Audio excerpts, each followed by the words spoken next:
My name is Jillian. I'm a stay-at-home mom in Southern California. We are 5 minutes just outside of the main city, and I am trying to learn how to homestead. So in this journey, I decided to start a YouTube channel to kind of help with my education and maybe the education of others to be more in touch with where our food comes from, how it's processed, how it's treated, and getting in touch with nature in kind of a more responsible way. And that's just my preference.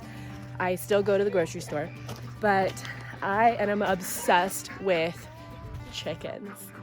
So come with me and we'll do our chicken chores for the day. I have my muck boots on because it just rained. This is my makeshift duck pond. When we make a little more money, I'll be able to get something nicer for them. But this is the coop, and everybody's pretty excited. We had some hard rain. Let me set my coffee down there. Okay. Good morning, everybody. Okay. Don't come running out yet. Okay.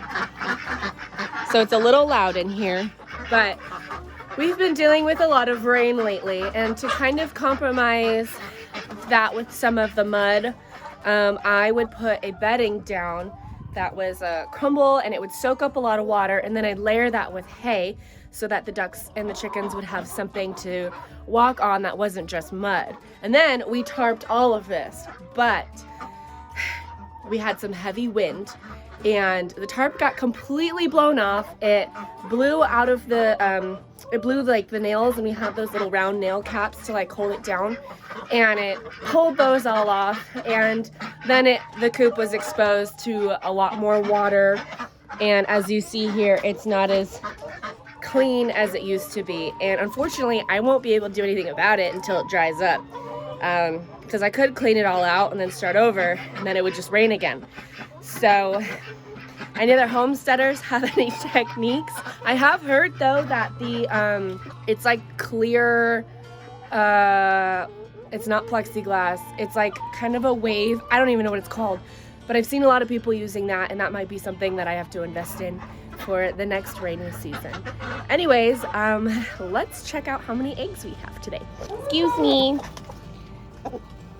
Okay, you guys ready? Hold on. I think we'll let them out, but I gotta give you the grand reveal. Okay, everybody. Oh.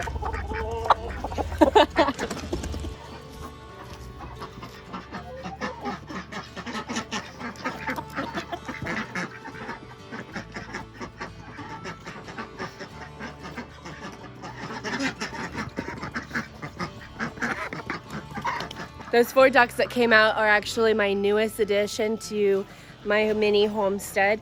I traded them with my aunt for 4 Guinea Hens. So I had Guinea Hens before, and they were really loud.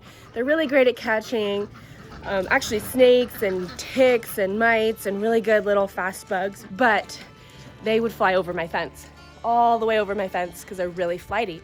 And the problem with that is my neighbors, even though we have a lot of space, you know, we're very fortunate to have a lot of space here, they still found a way to fly over to my neighbor's house.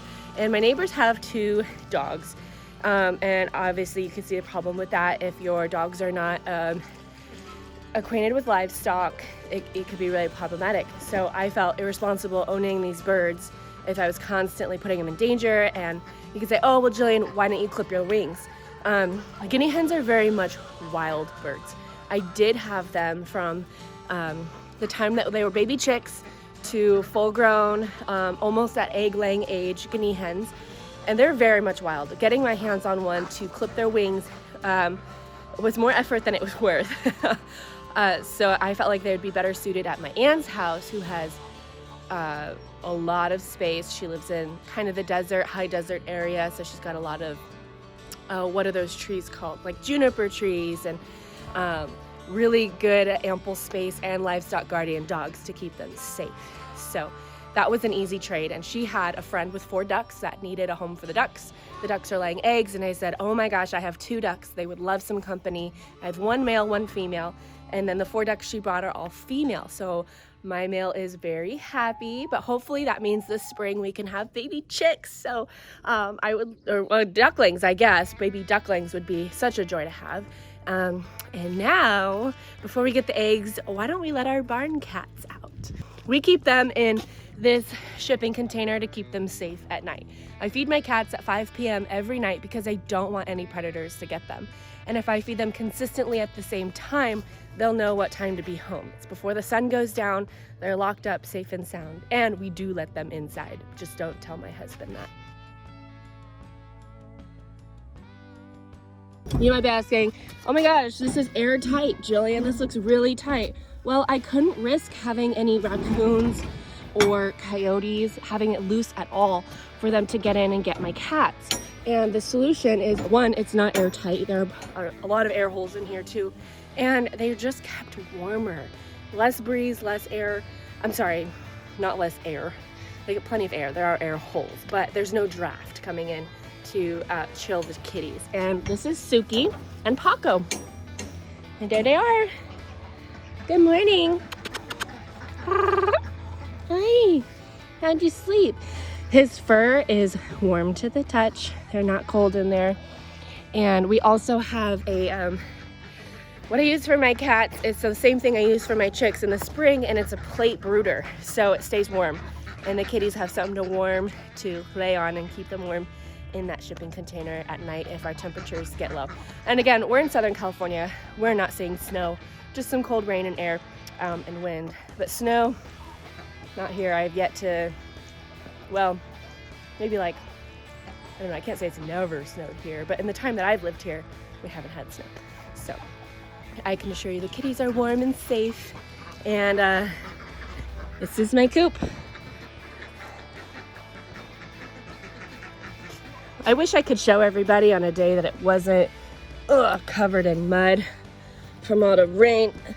Oh my gosh, what are you doing? Suki? Oh, that's Suki. She's younger than Paco, but very much sprightly. He's kind of over it. Okay, my door, when it rains, it expands. All right, hold on a minute. Yeah. Just like that. Okay. So, it's very dirty, to be honest. And I like to clean it every 2 weeks personally. But I've been doing this thing called bedding, layer bedding, where you just stack the layer of the bedding so that it stays more insulated in cooler weathers. And it works, but it's hard for me because I don't like having a dirty chicken coop. I like to take everything out, hose it off, scrape the poop off the walls. But in this case, it's just a little, oh, I just had an idea. Oh, okay. We have roosting bars, and our chickens poop consistently on the roosting bars, and as a result it gets on the wall, so then you just kind of have poop smeared on the wall, which is disgusting. Nobody wants to see that. I don't want to see that. But I just had an idea, if I put kind of plexiglass or that thing that I was talking about earlier to keep the rain out, like found a way to secure it to the wall where I could take it off and on again and then hose it off, so that way, you know, when the chickens go to the bathroom, it's all I have to do is rinse off that plexiglass, take it off the wall, rinse it off, and then put it back on there. Ooh, maybe I'm onto something here. But anyways, let's get some eggs.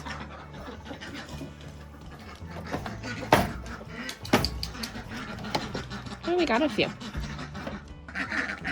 I just kind of had to film whatever's going on right here. Not sure. What is going on over here? Okay, I'm gonna leave you with duck cam while I get the eggs.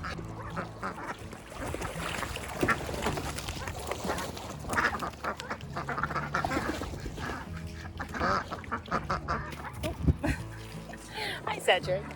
This is my, well, he's not a livestock guardian dog. He's just my dog. But he is really good and gentle with my livestock. He will chase big animals away if they come onto the homestead, but we don't have too much of that. I mean, during the day, mostly at night, if anything. But, and that's Zeke. He's also just a boy wanting my eggs. Okay, so I got a bunch of eggs here. I don't know if you can kind of see, but let's go count them, clean them, and stack them. Maybe we'll package them in another video to sell. So anyways, this is a little bit of what I do here. If you want to stay tuned, please subscribe. I'm going to start uploading daily videos and vlogs, hopefully, Lord permitting, that my daughter behaves so that I can have a couple minutes to go do this. So anyways, thank you so much. Have a blessed day.